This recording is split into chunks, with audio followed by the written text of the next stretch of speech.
Je suis noire, ma peau est blanche et moi j'adore ça, disait Salif Keita dans son morceau La Différence. C'est avec cette phrase plutôt positive que l'on démarre Punch matinal de ce matin. Bonjour à vous, merci de nous retrouver. Vous êtes sur Maison Verte et c'est parti pour 45 minutes environ votre compagnie pour ce numéro exclusivement consacré aux personnes atteintes d'albinisme en signe de célébration par anticipation de ce côté, puisque c'est le 13 juin qui est la journée consacrée à la sensibilisation à l'albinisme dans le monde entier. Une fois encore, bienvenue et merci de nous capter ce matin. On a beaucoup à déballer en ce qui concerne ce sujet. On ira dans le domaine de la santé, dans le domaine du showbiz et même dans le domaine de la mode.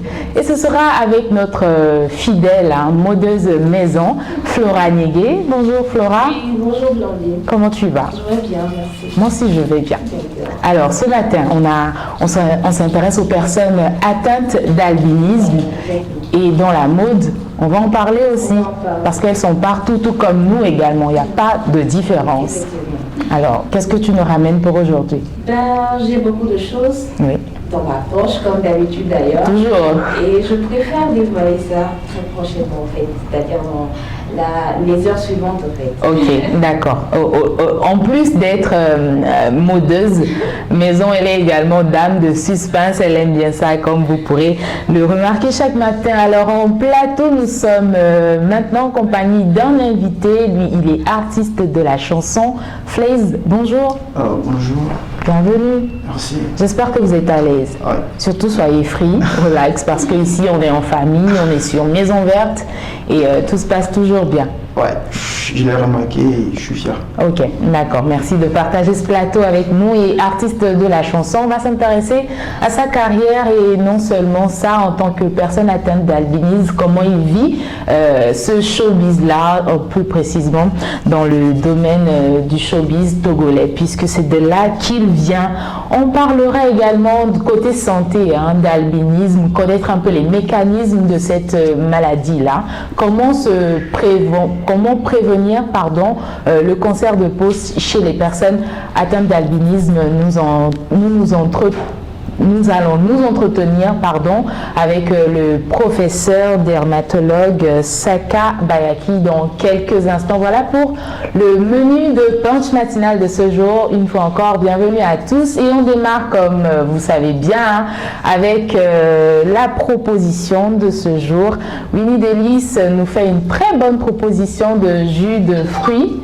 C'est du jus de la passion. J'espère que tout le monde consomme de la passion. Flaze? En tout cas, je ne suis pas allergique. Oh, vous n'êtes pas allergique. C'est bonne nouvelle. Flora? C'est bon, ça va. Ouais, moi, c'est l'un de mes fruits préférés parce que la saveur est très bonne et c'est un fruit absolument bon pour la santé. Donc, on va démarrer l'émission avec un chin. Chacun prend son verre et qu'est-ce qu'on dira? On fera court, santé. Santé. Alors, chaque matin, comme il est conseillé, c'est de prendre tous les jours, d'ailleurs, pendant toute une journée, 5 fruits et légumes. Donc, nous, on a commencé avec ce jus naturel et vous pourrez peut-être retrouver la recette dans l'un des numéros de Winnie Delis. C'est sur Maison Verte, bien entendu. Restez câblés. Alors, à la vôtre, on ne vous oublie pas. Alors... Pardon. On a également des petits fours. Flaise, vous pouvez vous servir, il n'y a pas de problème. Bon, peut-être que je vais ouvrir le bal, parce qu'après on aura à beaucoup discuter. Je vais goûter et vous dire ce que ça donne. Flora, tu ne veux pas prendre un avec du chocolat peut-être? Pas pour l'instant. D'accord, plus tard. D'accord, je devance tout le monde. Moi je goûte pour vous. Mon petit four il est très simple, il n'y a pas de chocolat dedans. Et je vais me rattraper avec celui au chocolat dans quelques instants. J'espère que vous ne salivez pas beaucoup. Alors, C'est ça le punch matinal au fait. bien sûr, il faut être au taquet le matin et il faut manger comme un roi. On ne dira jamais assez. C'est ma partie. Et voilà. Alors, on va y aller avec notre invité. Laissez-moi avaler, il ne faudrait pas que je parle la bouche pleine. Flaze, artiste de la chanson. Vous commencez depuis quelle année déjà? Ah, en fait, l'histoire a commencé depuis que je suis en classe de... Je suis au collège. D'accord. Oui. Et J'avais là- la passion pour la musique et j'ai eu la chance d'être entouré des amis qui m'encourageaient vraiment à faire quelque chose de potable. D'accord. Voilà. Donc, au fil du temps, j'ai eu à rencontrer d'autres amis qui partageaient la même passion Oui. que moi. Et on a eu à former des groupes, ainsi de suite, jusqu'à ce que je suis décidé de partir en solo pour faire quelque chose de concret, quoi. D'accord, ça c'est ce qui concerne votre carrière musicale. On va revenir un tout petit peu en arrière, c'est-à-dire votre enfance. Racontez-nous un peu quand vous avez commencé, peut-être déjà à l'âge de 3-4 ans en allant. En tant que personne atteinte d'albinisme, comment était votre enfance? Je peux dire, je rends grâce à Dieu parce que ma famille, ils m'aimaient beaucoup Oui. et ils me donnaient tout ce que bon, je peux. Vous couvrais d'amour. Voilà, et bon, quand je sortais, il y a pas mal de gens qui disent, quand tu passes dans la rue, ils te taquinent. Et moi j'ai forgé mon mental Oui. pour ne pas les écouter. Ouais. Et puis bon, j'ai grandi dans ça. Jusqu'à arriver à une certaine période, je me dis que bon, l'erreur humaine, Oui. je n'ai pas décidé d'être comme ça. Donc je les accepte malgré s'ils me taclent en chemin. Je les accepte. Juste que bon, je n'aime pas me faire ridiculiser. Oui. Et je respecte mon prochain. Donc ce sont des atouts qui me permettent vraiment de m'en sortir. Ok, donc vous êtes forgé carrément un mental pour venir à bout de ces moqueries. Ouais. Est-ce que dans votre famille, même, hein, je ne parle pas de la famille proche, peut-être la grande famille, vous avez déjà eu à avoir de la stigmatisation ou bien des mauvais commentaires envers vous? Ah, au fait, dans la famille proche, Oui. je ne pense pas. Peut-être la personne va vouloir le faire, mais me concernant directement, Oui. il ne va pas l'afficher. Pas en face de vous. Pas en face de moi. D'accord, mais non. Mais tout le contraire, moi, dans ma communauté, quand même, on voit, bon, disons, étant toute petite, on voyait différemment les personnes atteintes d'albinisme, Oui. mais pas du côté, dans un mauvais sens au fait, du côté du bon au fait. C'est beaucoup d'admiration. Voilà, beaucoup d'admiration. Lorsqu'ils passent dans la rue, on a tendance à crier leur nom, c'est-à-dire, on appelle chez nous Oui. Badja. Ok. On crie Badja, Badja, Badja, Badja. Du coup, la personne, on se dit qu'elle sera contente, mais tout le contraire, la personne est frustrée. Ouais. C'est gênant que vous passiez qu'on vous appelle Yovo, peut-être? Non, en fait, je vais parler à mon propre. Oui. Ce n'est pas gênant pour moi. Mais ce qui m'énerve est que, bon, je vais te donner un exemple. Oui. Un enfant qui te rencontre en chemin, il va t'appeler Yovo. Excusez-moi. Vous voyez? Oui. Mais imaginez que l'enfant est accompagné d'un adulte. L'adulte retoque en disant que non, c'est pas Yovo, c'est un abruti Yovo. Ok. Tu vois, directement, l'enfant apprend du personne âgée. De la personne âgée. Oui. Donc du coup, si on peut dire, ce ne sont pas les fautes des enfants quand même. Parce que nous, les enfants, ils apprennent. Et c'est les âgés qui n'arrivent pas à communiquer, mais qui n'arrivent pas à inculquer de l'intelligence, c'est pas comment je peux le dire, la sagesse. Oui. Voilà, la bonne manière Voilà. aux enfants. Alors, parce que vous estimez que ça ne vous dérange pas qu'on vous appelle Yovo, mais que Agbelitim et Yovo, c'est réducteur? Non, peu importe. Moi, tu peux m'appeler par tous les noms. Moi, je n'en disconviens pas. Oui. C'est parce que ça fait ton affaire. D'accord. Je passe, tu m'appelles, merci. Tant mieux, tu fais ma publicité.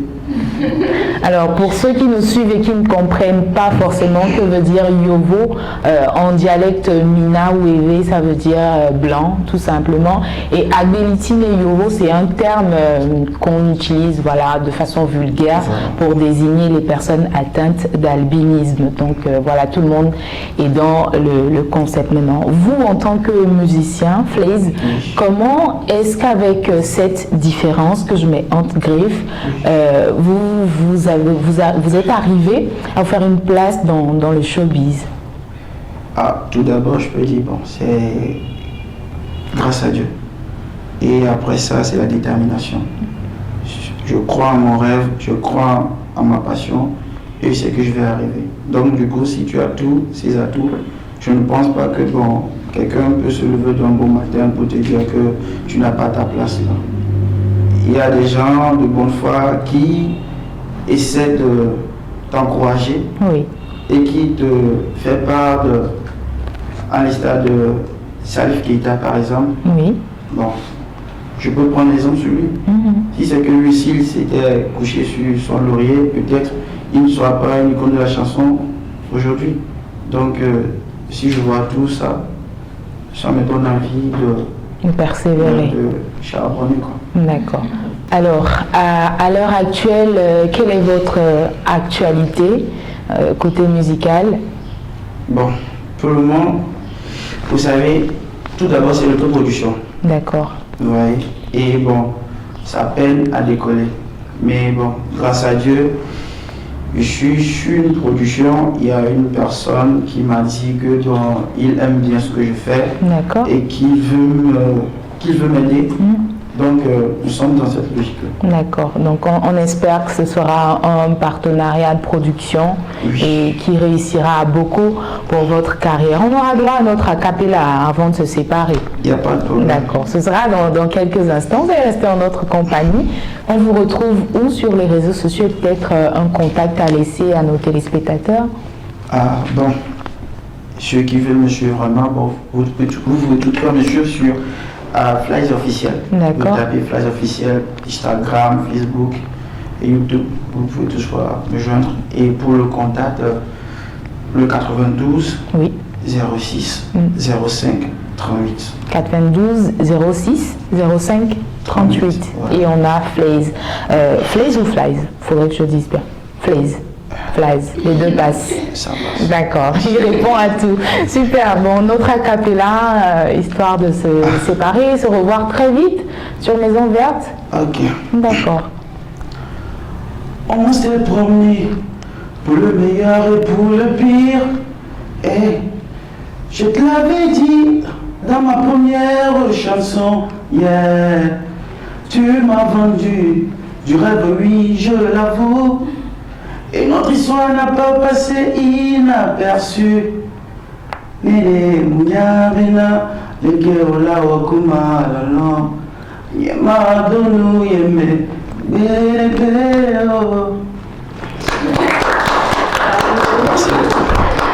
Merci beaucoup Flaze, artiste de la chanson togolaise qu'on recevait ce matin. Et voilà, bonne journée à vous. Revenez-nous très vite. S'il plaît à Dieu. Ok. Merci.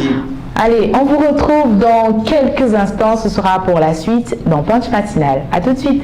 L'albinisme, c'est une anomalie génétique qui fait qu'on est en manque de mélanine, d'où ma peau très très blanche. C'est quelque chose qui arrive le plus fréquemment dans des familles africaines. Mes parents sont noirs de peau et moi blanc, et ça m'a posé problème dans ma jeunesse. C'est souvent des moqueries, des gens qui me connaissent pas forcément. Dans la rue, t'avais souvent ces enfants qui te regardaient comme ça pendant au moins 5-10 minutes, et tu savais très bien pourquoi ils te regardaient, mais voilà, juste le regard des autres étant plus jeune, ça me faisait mal un petit peu. Quand on était petit, on se charriait beaucoup. Et généralement, on me charriait beaucoup sur mon albinisme. À l'école, on avait ces commentaires de ses camarades qui disaient comme quoi j'étais adopté, pourquoi t'es blanc, pourquoi t'es ci, t'es ça. Une fois, je rentrais chez moi, je pleurais. 2 fois, je rentrais chez moi, je pleurais. 3 fois, je rentrais chez moi, je pleurais. Et au fur et à mesure, en fait, ça m'a forgé. Ça veut dire que je pouvais entendre toutes les choses du monde, ça me faisait vraiment plus rien du tout. parce que j'avais vraiment l'habitude d'entendre des trucs. J'ai d'autres exemples, ouais, ça a impacté ma vie dans le domaine sportif. Je suis un amoureux du foot. Je voulais devenir footballeur. Malheureusement, j'ai pas pu atteindre mon objectif. J'ai eu l'occasion de faire une détection pour un grand club. Ce qu'il faut savoir, c'est qu'étant donné que je suis albinos, j'avais besoin de me protéger du soleil et que moi, quand je joue au foot, j'avais régulièrement une casquette. On est très fragile de la peau et qu'on peut facilement attraper des cancers de la peau, donc il faut régulièrement se protéger. Et ça posait pas de problème jusqu'au jour où j'ai passé cette détection où dès mon arrivée, le recruteur me demande de retirer ma casquette et c'est à ce moment-là que je lui explique que malheureusement je ne peux pas étant donné que je suis albinos. Donc il m'a laissé effectuer la séance. Tout s'est bien passé et à la fin il me dit « Hassan Koné, j'aimerais vous parler à la fin ». Donc moi à ce moment-là je me suis dit « J'ai réussi ». J'étais vraiment content. C'est à ce moment-là qu'il me dit que malheureusement il ne pouvait pas me sélectionner parce que le fait de gérer mon albinisme, le fait que je joue avec une casquette, c'était beaucoup trop compliqué. Et moi, à ce moment-là, tu me dis ça, mais c'est fini. C'est un gosse, c'est un enfant de 11 ans que vous avez détruit sans le vouloir. J'étais pas bien. J'étais vraiment pas bien. Jusqu'au jour où je décide un petit peu de m'ouvrir aux autres, de parler un petit peu avec les gens de ce qui m'est arrivé. À partir du moment où j'ai commencé à m'ouvrir, je me suis créé un compte Instagram et un compte Snapchat. Et au bout de 3-4 mois, il y a une agence de mannequinat qui me contacte, qui me disent comme quoi ils étaient intéressés par mon profil et qu'ils aimeraient faire quelque chose avec moi. J'ai direct sauté sur l'occasion. 2 mois après, ils m'ont proposé mon tout premier projet de Jamie XX avec Romain Gavras à la réalisation. Je suis super fier de ce projet-là. Après, j'ai fait un clip avec le rappeur Kalash Criminel. On est ce genre de mec, à la guerre on y allait, du genre plutôt discret, pas du genre à trop parler. Je pense à mes frères qui sont condamnés. C'est vraiment une personne qui m'a aussi beaucoup aidé à avoir 2 fois plus confiance en moi. Je voulais témoigner aujourd'hui pour montrer qu'il faut faire de sa différence une force. La vie, elle nous impose des choses, mais je pense qu'on peut prendre les choses en main et faire de très belles choses une fois qu'on a confiance en nous. Et pour montrer aussi aux gens que voilà, l'albinisme, c'est pas que souffrir. Les enfants qui se trouvent en Afrique et qui sont albinos, eux, ils souffrent. Eux, ils souffrent vraiment beaucoup. Pourquoi ? Parce que ces enfants-là, ils étaient rejetés par leur famille, d'autres tués parce qu'ils étaient albinos. Et c'est très grave comme situation. C'est vraiment super grave et c'est pas connu de tous. Aujourd'hui, si je devais donner un conseil à un enfant albinos, je lui dirais tout simplement de pas faire attention au regard des autres. C'est quelque chose qui peut vraiment détruire. Je dirais à cet enfant de s'entourer vraiment de très bonnes personnes. Journée de sensibilisation à l'albinisme, on en parle encore. Ce sera demain, le 13, bien sûr, par anticipation. On va s'informer là-dessus. Et parlons d'information, nous sommes actuellement en compagnie du professeur Saka Bayaki, qui est professeur de dermatologie à la faculté des sciences de l'université de Lomé. Bonjour professeur. Bonjour madame. Bienvenue chez nous. Merci. Ok, ici c'est Maison Verte, l'émission c'est Punch Matinal et avec vous on s'intéresse à la question de l'albinisme tout simplement. Alors pour commencer, est-ce que vous pourriez un peu nous expliquer le mécanisme, comment un enfant né atteint d'albinisme? D'accord. Alors je vous remercie de me donner cette occasion de m'exprimer sur ce sujet. Je pense que c'est la énième fois que j'interviens sur l'albinisme oculocutané. Je voudrais juste préciser que le nom c'est albinisme oculocutané. D'accord. Pour dire que c'est une affection qui touche aussi bien la peau que les yeux. Okay. En fait, le problème c'est tout simplement un problème de biosynthèse de la mélanine. La mélanine étant un pigment qui colore notre peau en noir, oui, qui est contenu dans des cellules qu'on appelle les mélanocytes. Les mélanocytes qui représentent environ 5 à 10% des cellules de l'épiderme, l'épiderme étant la couche la plus superficielle de la peau. Donc, chez les personnes atteintes d'albinisme, il y a soit un défaut de la biosynthèse de mélanine, oui, soit une diminution de la biosynthèse de la mélanine. Et en fonction que ce soit un défaut complet ou une diminution, eh bien les manifestations vont varier des manifestations simples aux manifestations graves, en sachant bien sûr que certaines PAA, je dis PAA, personnes atteintes d'albinisme, naissent avec une peau normale. Et puis, au cours des mois ou des années à venir, qui vont suivre, eh bien, les premiers symptômes commencent à apparaître. Moi, par exemple, en tant que personne avec de la mélanine et en couple avec quelqu'un, tout comme moi, pourront donner naissance à un enfant atteint d'albinisme? Très belle question. Et ma réponse est oui. C'est oui tout simplement parce que c'est une maladie comme on dit, elle est héréditaire. Ça veut dire que le gène est porté, enfin le gène de la maladie est porté par un chromosome. Et les chromosomes, il y en a deux types. Il y a les autosomes et les chromosomes sexuels qu'on appelle les gonosomes. Alors pour l'albinisme oculocutané, c'est porté par les autosomes. Mais c'est une maladie récessive. Récessive, ça veut dire qu'elle ne s'exprime pas en même temps. Oui. Ça veut dire quoi? Ça veut dire que je prends une personne atteinte d'albinisme qui épouse une personne non atteinte d'albinisme. Oui. Donc, un enfant qui naît de ce couple va prendre un gène de la personne atteinte d'albinisme. Oui. Mais comme c'est récessif, c'est pas dominant, elle ne fait pas de maladie.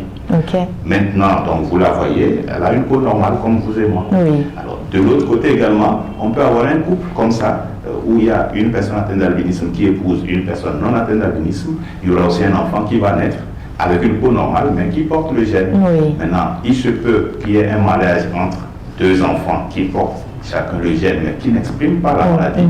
Eh bien, un enfant qui naîtra de ce couple sera atteint d'albinisme. Parce qu'en ce moment, il y aura deux gènes, les deux étant récessifs, aucun ne domine l'autre, et bien donc ils doivent s'exprimer. Alors, docteur, dites-nous, est-ce qu'aujourd'hui l'albinisme est qualifié comme une maladie?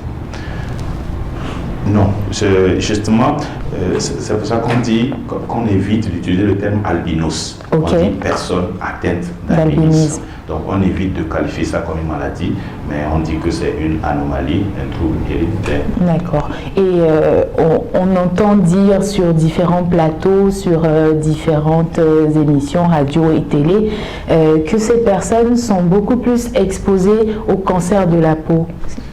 La mélanine, son rôle principal, c'est de constituer un écran solaire. C'est-à-dire que si je suis exposé au soleil, eh bien c'est la mélanine qui fait que le soleil ne peut pas pénétrer ma peau. Alors ces personnes ayant un défaut ou carrément une absence de mélanine, eh bien cette fonction d'écran n'est plus. Et donc c'est pour ça que la principale complication qu'on observe chez ces personnes, c'est bien sûr les cancers de peau. Je vous disais tantôt, avant de commencer l'émission, que l'année passée, en 2009, on a fait 2 campagnes de consultation des personnes atteintes d'albinisme au Togo.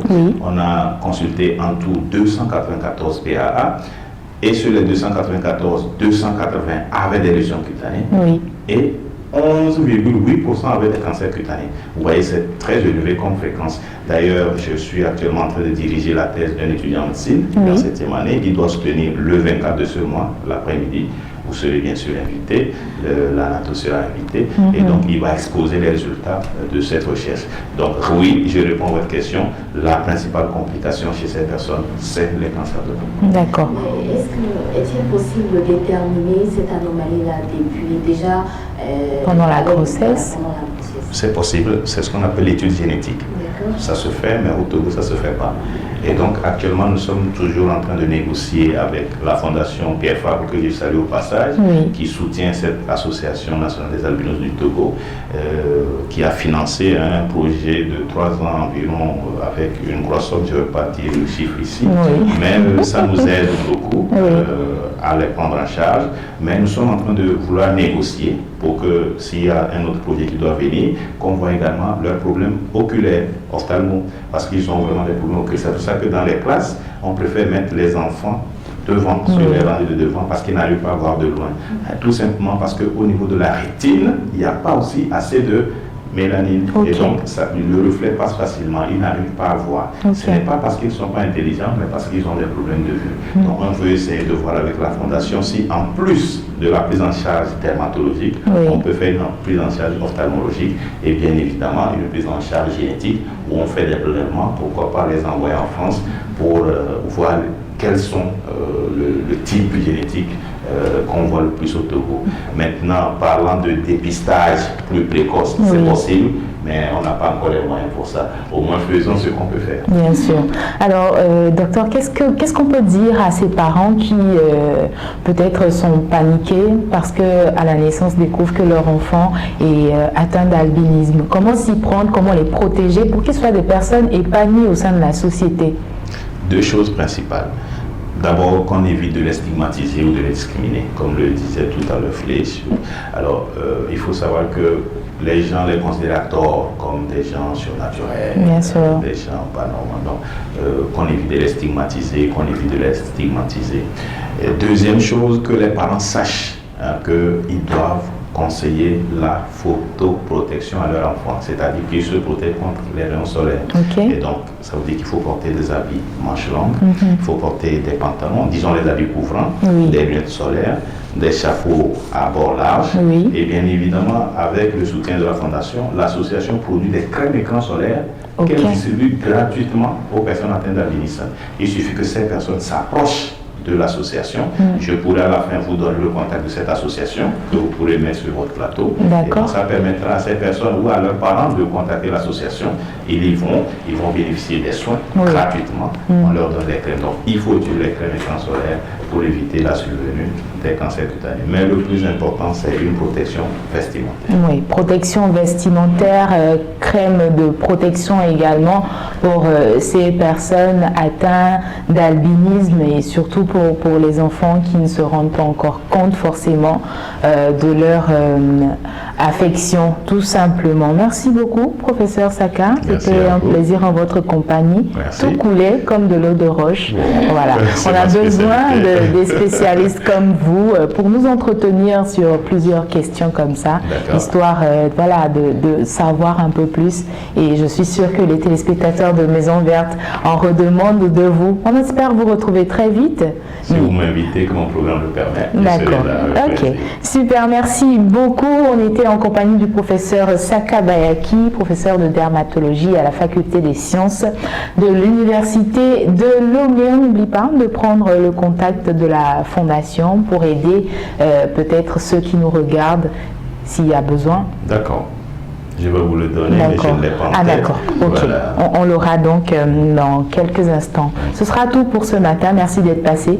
On vous espère encore très vite. Merci. Allez, on va se séparer avec cette petite vidéo. Elle est animatrice télé. Elle est en plein dans la question de sensibilisation à l'albinisme. C'est Fatou Dolé. On lui a tendu notre micro pour savoir un peu plus comment est-ce qu'elle arrive à s'exprimer, à trouver sa place dans la société en tant que femme atteinte d'albinisme. Regardez, on se retrouve juste après.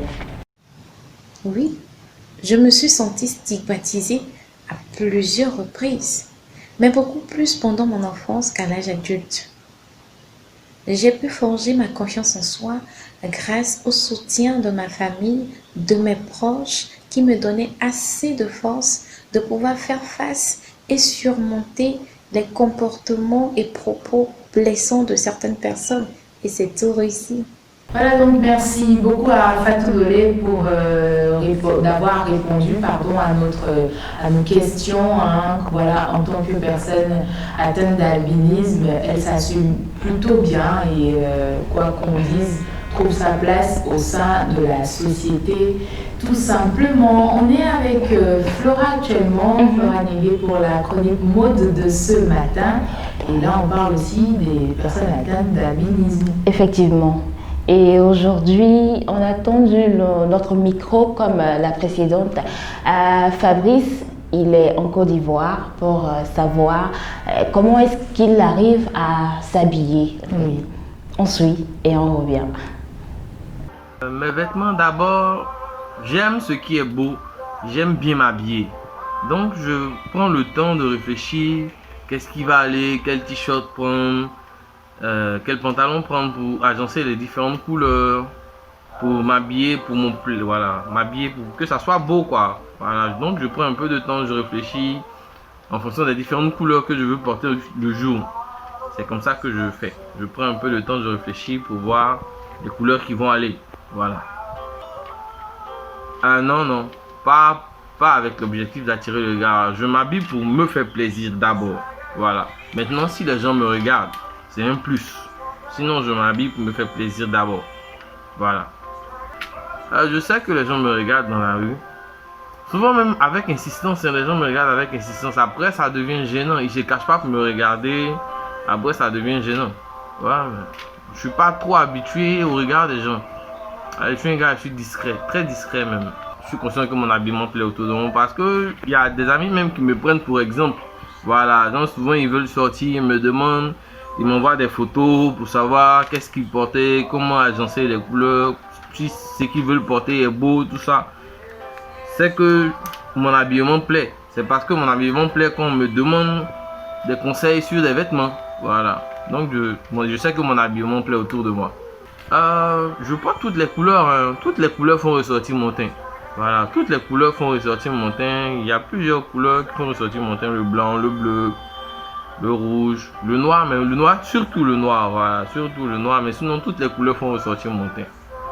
Bon, voilà, en quelques minutes, j'ai fini de répondre à vos questions. Et vraiment, merci beaucoup de m'avoir sollicité. Il était question avec Fabrice de savoir s'il arrive facilement à choisir ses vêtements, vu sa couleur de peau. Oui. Et savoir aussi si il est du genre à attirer le regard vers lui concernant son type d'habillement ou bien son style d'habillement et dans ses choix de couleurs. C'était un peu ça. Bah, c'était bien parce que déjà on sent qu'il n'a pas de barrière, qu'il ne se dit pas ok je suis une personne atteinte d'albinisme, du coup je ne devrais pas m'habiller comme ci ou comme cela. Mais il y a quand même des conseils qu'on pourrait leur donner. Voilà, des conseils, j'en ai plein aujourd'hui, mais je vais donner quelques-uns. Oui. Et pour les personnes atteintes d'albinisme, il faudrait, comme le dermatologue vient de le dire tout à l'heure, il faudrait choisir des vêtements à l'extérieur des pantalons, des manches longues, des casquettes, qui sont un peu larges, voilà. Et ou de larges chapeaux, voilà. Comme avec Flora dans Délices des terres. Exactement. Et il faudra aussi choisir des couleurs plus claires parce que ça vous permet d'éviter les rayons de soleil. En fait, ça vous protège contre les rayons de soleil. Et il faudrait aussi, côté maquillage pour les femmes, choisir des mascaras marrons, des crayons marrons, ne pas utiliser surtout le noir.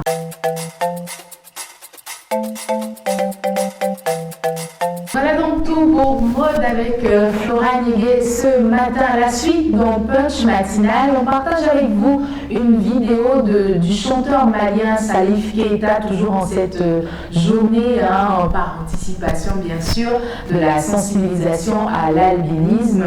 Et un témoignage qu'il partage avec nous sur lui en tant que personne atteinte d'albinisme. Regardez et vous revenez juste après.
C'était un plaisir d'avoir été avec vous ce matin pour ce numéro de Punch Matinal.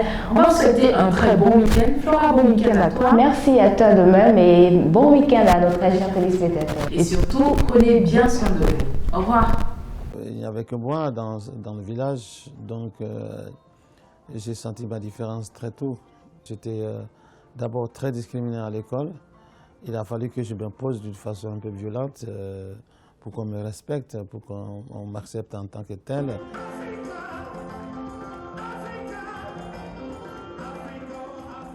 Je faisais peur à certaines personnes parce que, voilà, c'était pas, comme je vous ai dit, comme j'ai dit, c'était pas facile quand même de comprendre en tant qu'analphabète le manque de mélanine, c'est quelqu'un qui lui donne une couleur blanche.